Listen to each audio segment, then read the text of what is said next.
Herzlich willkommen zu einem neuen Video. Heute zeige ich euch ein weiteres Rezept aus meiner Weihnachtsbäckerei. Und zwar gibt es ein Plätzchenrezept, Engelsaugen mit Nougat-Füllung. Das geht super einfach.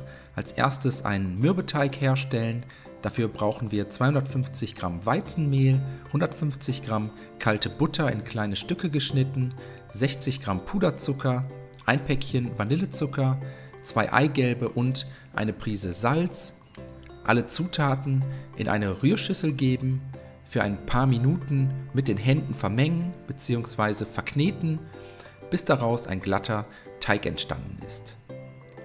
Sollte der Teig etwas zu weich bzw. klebrig sein, könnt ihr einfach noch etwas Mehl nachgeben. Je nachdem wie groß eure Eier sind, kann das schon mal vorkommen. Weiter geht's mit dem Formen der Plätzchen, dafür ein Backblech mit Backpapier auslegen, aus dem Teig etwa 35 bis 40 kleine Kugeln formen, mit etwas Abstand zueinander auf das Backblech legen und anschließend in jede Teigkugel eine kleine Mulde pressen. Das geht am besten mit einem Kochlöffelstiel oder einem Besteckgriff.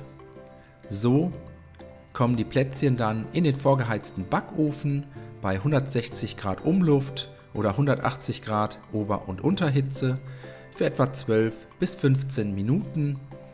Danach aus dem Ofen holen, etwas abkühlen lassen und währenddessen schmelzen wir etwas Nougat.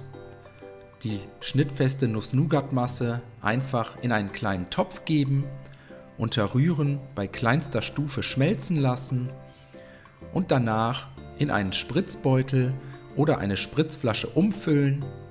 Und jetzt müssen wir die abgekühlten Plätzchen nur noch mit der Nougat-Masse füllen. Dafür einfach etwa einen halben Teelöffel Nougat in die Plätzchenmulden geben und so können die Nougat-Augen komplett abkühlen und dann sind wir damit auch schon fertig. So sehen die fertigen Plätzchen dann aus.